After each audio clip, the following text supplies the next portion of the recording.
promoting dialogue. It's 6 p.m. in Dakar, 7 p.m. in Abuja. Good evening and welcome to Newslink on West Africa Cross Radio 94.9 FM and around the world at wadr.org. Here are the top stories. United Nations calls for regional unity and stronger African leadership. With that unity, we have a powerful voice in some of the platforms which our voice today is weak and fragmented. Economic operators expresses delight with the reopening of Benin-Niger border. 48th session of African Union Executive Council enters day 2 with focus on key continental priorities. If Africa is to compete globally, we must move beyond exporting raw commodities. We must process our minerals, transform agriculture, and produce higher value goods. And Senegalese parliament initiates proceedings to prosecute former ministers accused of financial mismanagement. Please stay with us for details of these stories and more. On the news, this is Sankulu Jibril Janko. Many thanks for joining us this evening. We begin in Nigeria, where calls for regional unity, institutional reform, and stronger African leadership are sparking debate. Global and national leaders highlight the role of collective action in shaping Nigeria and Africa's future. Our Abuja correspondent, Yechenu Sasetu, reports. United Nations Deputy Secretary General Dr. Amina Mohammed urges African leaders to take responsibility for the continent's progress, calling for internal reforms and stronger cooperation to address persistent challenges. Speaking at a leadership conference in Abuja, Mohammed said Africa must fix itself from within. She notes that stronger institutions, accountable governance, and regional collaboration are essential to achieving sustainable development. Really, it starts at home. Unity within Nigeria, unity within a local government, within a state government, within the country Nigeria, within the sub-region ECOWAS, and within Africa as a continent. With that unity, we have a powerful voice in some of the platforms that we exist on, but which our voice today is weak and fragmented. The UN Deputy Secretary says while global dynamics continue to shift, African countries must strengthen their own systems, invest in young people, and promote unity to improve resilience against economic and security pressures. Echoing similar themes, Nigeria's First Lady, Senator Oluremi Tinubu, emphasized that the country's future depends on unity across political, religious, and ethnic lines. The future of our nation depends on our willingness to work together across cultural and religious differences and interests for the good of all. For a house divided against itself cannot stand. Let us keep working together to realize the Nigeria of our dreams. According to observers, remarks reflect growing calls for leadership that prioritizes cooperation, inclusive governance, and long-term stability both within Nigeria and across the African continent. For WADR, Yechenu Sasetu in Abuja. Meanwhile, in Addis Ababa, Ethiopia, the 48th session of the African Union Executive Council enters its second day, with discussions centered on key continental priorities, particularly water and sanitation. Foreign ministers from across EU member states are attending the meeting, taking place at a critical moment for the continent as water access indicators remain far from satisfactory. United Nations Economic Commission for Africa stressed that water is a key driver of Africa's growth and must be prioritized at all levels. Here is Clever Gattet, Executive Secretary of UNECA, speaking at the opening of the 39th African Union Summit on Water. Across Africa, more than 300 million people still lack access to safe drinking water, and roughly 780 million lack adequate sanitation. Water-related diseases such as cholera, diarrhea, and typhoid continue to claim lives across the continent, causing approximately 115 preventable deaths every hour in African region, according to World Health Organization. The economic implication is significant. Poor water and sanitation reduce labor productivity, increase health expenditures, and discourage investment. Factories require reliable water supply, agro-processing requires irrigation, and cities require sanitation systems to function productively. But without reliable water systems, industrial zones cannot operate competitively, logistics hubs cannot expand efficiently, and urban economies cannot grow sustainably. At the Economic Commission for Africa, we view development as an integrated economic system. Infrastructure, finance, trade, and industrial policy function together. And water sits alongside transport, energy, and digital connectivity as a foundational input into economic production. When production inputs are unreliable, economies cannot manufacture competitively. If Africa is to compete globally, we must move beyond exporting raw commodities. We must process our minerals, transform agriculture, and produce higher value goods. That was Claver Gatta, the Executive Secretary of UNECA, speaking at the opening of the 39th African Union Summit on Water. Still on continental developments, but now to Mauritania as the African Conference for the Promotion of Peace concludes this Thursday in Nouakchott. Several political figures, including hundreds of scholars, academics and opinion leaders have been attending the event. It served as a platform to propose initiatives aimed at fostering peace across the continent and made an urgent call for the restoration of peace values. The ceremony was also highlighted by the presentation of the African Peace Prize to Chadian President Mohamed Idriss Déby Itno. Christopher Atichu reports. Participants highlighted that the African continent is regarded as the future of the world due to its abundant human and natural resources. However, this status has led to international rivalries, internal tensions, and various challenges that test the cohesion of nations. The discussions then turned to the challenges of achieving peace in Africa. Academics proposed strategies for fostering lasting peace on the continent, emphasizing the connection between development and security, social justice, and the promotion of moderate values. Religious leaders also stressed the importance of religious tolerance, particularly in light of the terrorist crisis affecting several countries on the continent. The Nouakchott Conference is intended to serve as the platform for developing concrete policies and initiatives aimed at promoting peace in Africa. During the meeting, the African Peace Prize was awarded to Chadian President Mohamed Idriss Déby Itno in recognition for his humanitarian commitment and support for peace across the continent. Chad, in particular, hosts many individuals fleeing the conflict in Sudan and those escaping terrorist attacks in Cameroon and Niger. This Nouakchott Conference on Peace in Africa takes place just before the summit of the heads of state and government of the African Union in Addis Ababa, Ethiopia. Christopher Atichu filed that report.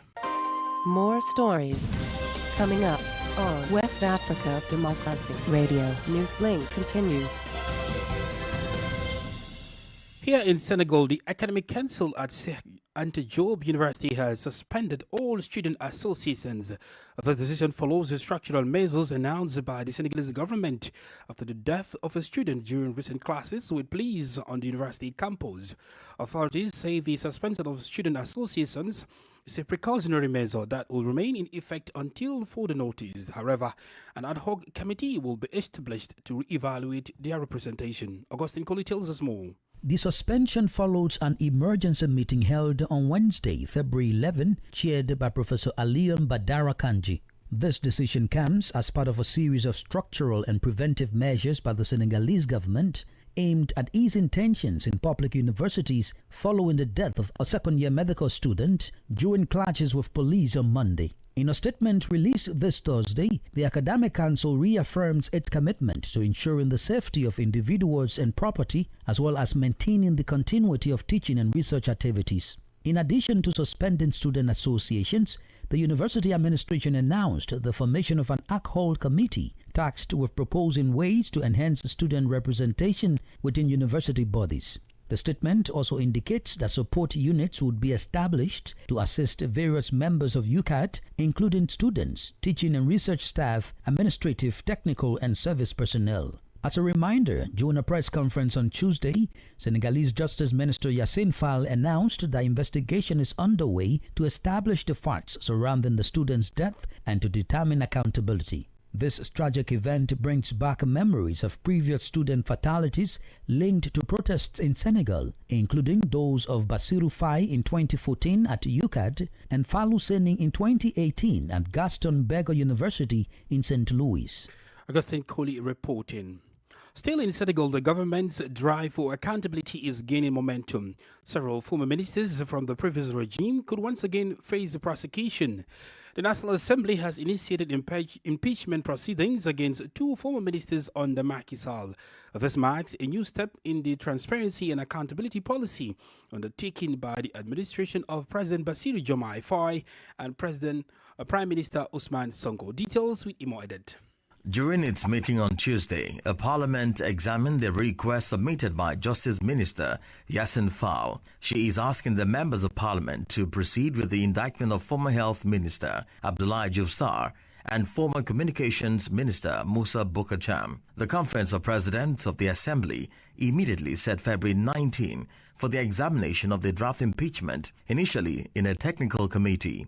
On February 23, the deputies will meet in plenary session to validate or reject the request from the Minister of Justice. If adopted by Parliament, it will pave the way for legal proceedings against former Health Minister Abdoulaye Diouf Sarr and former Communications Minister Moussa Bocar Thiam. They will then be brought before the High Court of Justice, which will be established in December 2026. The former health minister is cited in the 2022 report of the Court of Auditors, which reported the misappropriation of funds disbursed at the time to fight against COVID-19 in the country. Former Minister of Communications Moussa Bocar Thiam is also mentioned as part of the project to develop the digital technology park renamed Senegal Connect Park. Since the arrival of the new authorities almost 2 years ago, several former ministers under the old regime have been investigated by the justice system in the name of accountability. Imo Edet filed that report. Elsewhere in the Gambia, the National Human Rights Commission, NHRC, expresses deep concern about the increasing involvement of children, pregnant women and lactating mothers in irregular migration. In a statement released on Tuesday, the Commission said these vulnerable groups face a heightened risk along dangerous migration routes, putting their safety, dignity and fundamental rights under serious threat. The NHRC highlighted that irregular migration often results in violations of the rights to health, protection and development. WDR's Banjul correspondent Sangdal Mendy completes the story. In its statement, the National Human Rights Commission stressed that the growing involvement of vulnerable groups in irregular migration demands urgent intervention.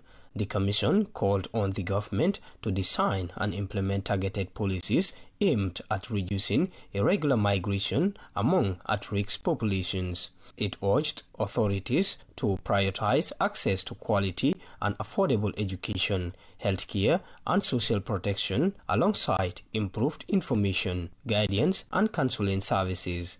The NHRC also emphasized the need for stronger family support systems and economic empowerment initiatives to address the root causes driving migration. Reaffirming its commitment to safeguarding the rights of all Gambians, the Commission pledged continued collaboration with relevant stakeholders to curb irregular migration and protect vulnerable migrants.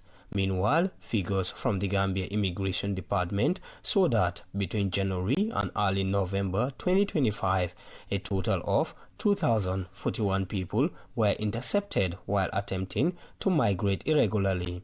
Among them were 21 pregnant women and 77 minors, underscoring the increasing involvement of vulnerable groups in these journeys. For Newslink on West Africa Democracy Radio, I am Sangdana Mendy, reporting from Banjul.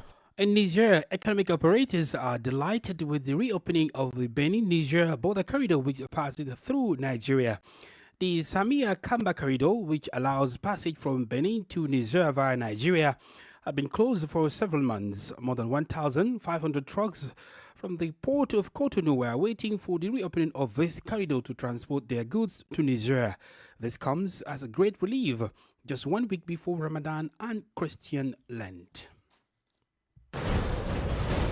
You're listening to Newslink on West Africa Democracy Radio 94.9 FM and online at wadr.org. Here is a reminder of our top stories.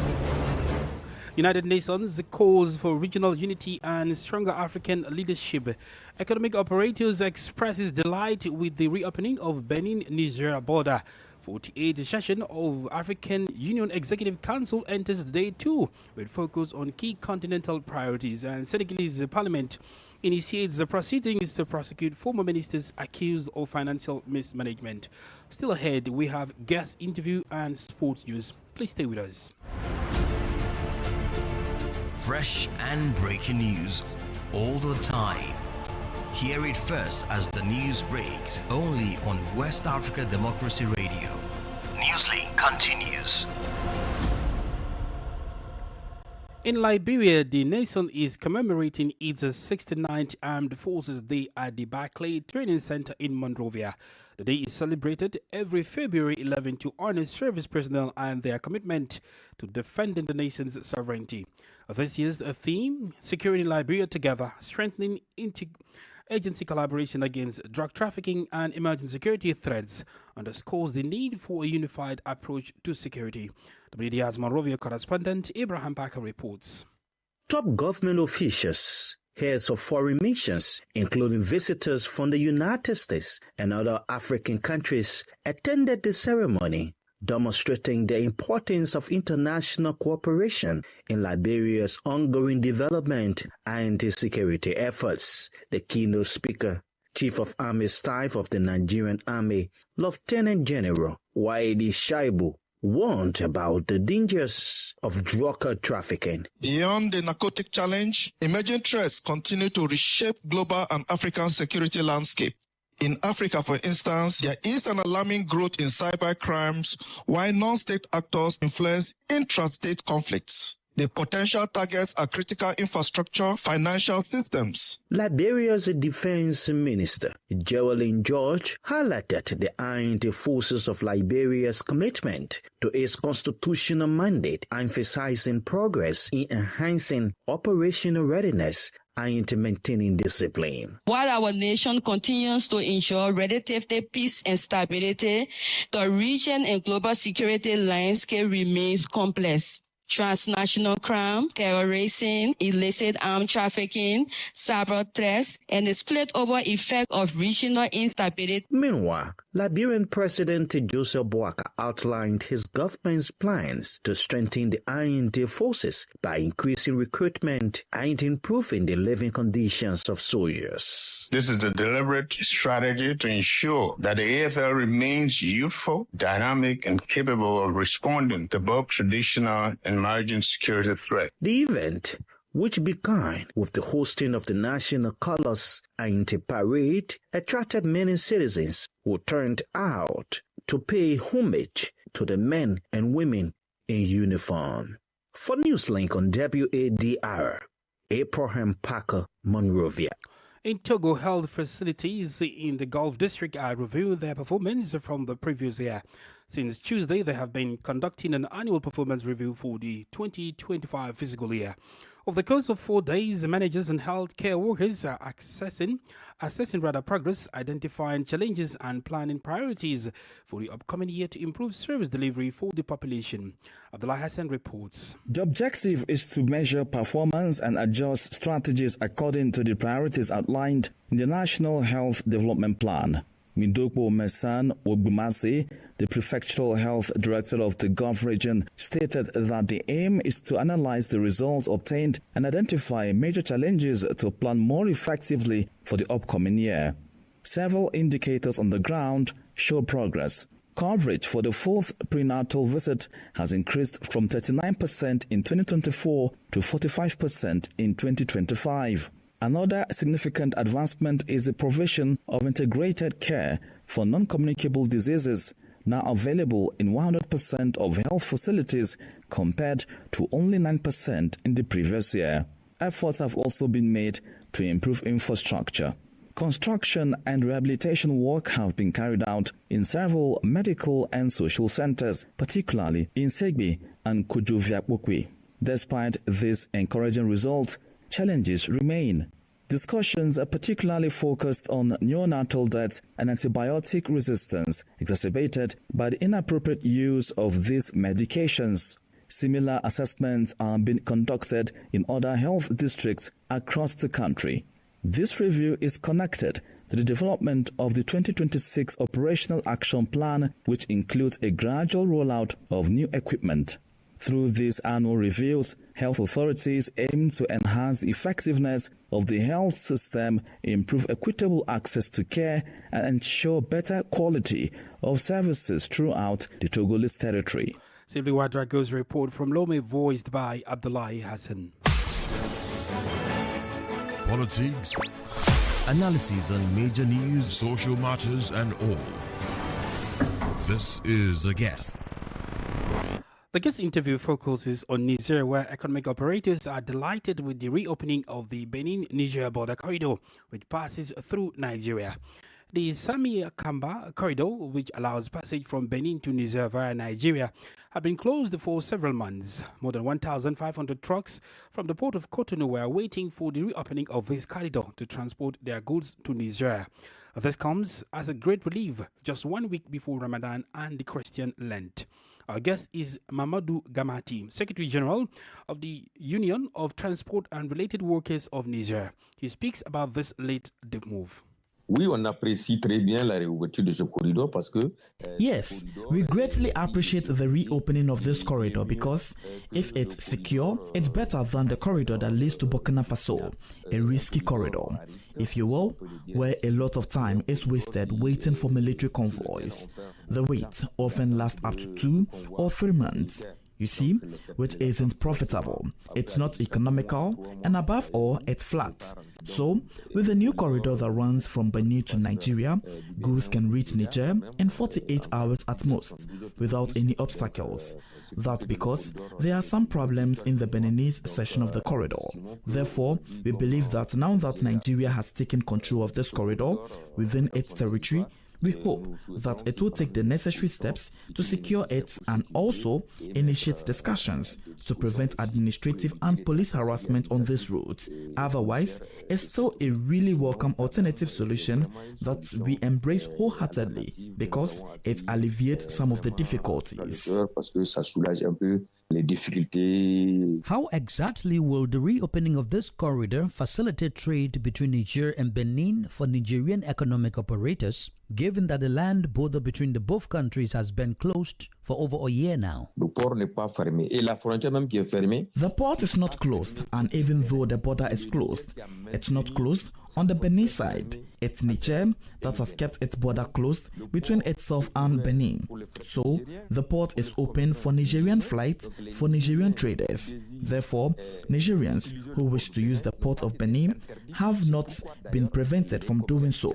This is why some importers prefer the port of Benin to the port of Togo. That's why some Nigerian goods arrive through the port of Benin. Trucks leaving Cotonou at the port cross Benin to Kandi. It's from Kandi within the Beninese territory that the trucks divert because after the port they have to detour to reach Nigeria and the newly reopened route from Kamba. This will facilitate traffic flow. The border was closed on the Beninese side, so an alternative had to be found. So the alternative for those who choose the port of Benin is to go through Nigeria, and the reopening of this corridor, Samai Kamba, is truly a godsend, a huge relief. It's good news for transporters and offers relief to importers and consumers of products coming from this port.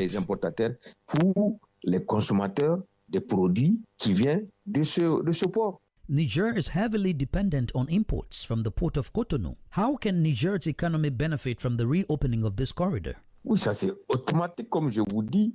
Yes, that's automatic. As I said, trucks that used to leave, which took 2, 3, 4 weeks, a month, now only take 2, 3, a week, or less than a week. So you see, this will boost the economy since the goods are leaving.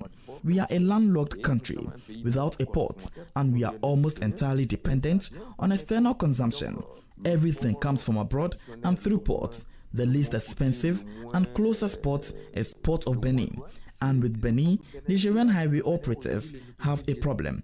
The border remains closed. So, we need to find an alternative solution to alleviate the situation for our people and also to ensure that traders have a solution that will avoid unnecessary costs, unexpected expenses, and all that, and the risks, the wasted time. You see, it's a whole host of problems that are avoided thanks to this. Several attempts have been made to reopen the border between Niger and Benin, but so far without success. Do you also hope for the reopening of the border with neighboring Benin, which has been closed for almost 2 years? All we can hope for is that despite the situation between Niger and Benin, the authorities will meet and find a way to normalize the situation and open the border on the Niger side. All we want is for the Nigerian and Beninese authorities to understand each other and for the Niger-Benin border to be reopened, which would certainly bring relief to the entire country. I am sure that sooner or later they will find solutions. Niger and Benin are not at war. You see, even countries at war trade, negotiate and talk to each other. They will sit down at the negotiating table sooner or later to resolve this problem. This situation benefits no one, neither the state nor the people. Mamadou Gamati is the Secretary General of the Union of Transport and Related Workers of Niger. Well, in sports, the race for the quarterfinals of the CAF Confederation Cup 2025-26 reaches a dramatic climax this weekend with 4 of the 8 spots still up for grabs ahead of the final group matches. While Groups A and C have confirmed their qualifiers, the top spot remains at stake. In Group B, Wydad Casablanca need just a point to finish first. All eyes, however, on Group D, where Kaiser Chiefs of South Africa lead but face a tough test away to Zamalek of Egypt, who must win to stay alive. With Al Masry also in contention, the final round promises high drama across the continent. We've come to the end of this edition of Newslink on West Africa Democracy Radio Broadcasting from Dakar, Senegal. Thank you for listening, and many thanks to Ismaila Kamara and Maudou for the technical assistance. Do interact with us via our social media platforms, X and Instagram and Facebook at WDR English. I am Sankule Janko. Good evening. And many thanks to you for listening to Newslink via Hot 104.3 FM, Newmi FM 94.0, Hilltop Radio 104.7 FM, and Veritas Radio 102.9 in Banjul, the Gambia. We also appreciate our listeners in Liberia via Alternative Youth Radio 98.9 FM, Lofa County. Radio Kagama 94.5 FM, Niba County, DCN Radio 91.3 FM, Riverside County, Wakat FM Radio, Baga, Liberia, Radio Baf FM 91.3 Sierra Leone in Nigeria, and Love 104.5 FM Abuja. For you listening via Radio Pad 95.1 Damango, Savannah region, and on Royals FM 104.7 Wenchi, Ghana, we say a big thank you. Remember, West Africa Democracy Radio is all about you, your views, and your opinions. WADR. You can listen to us on 94.9 FM in Dakar through our website www.wadr.org.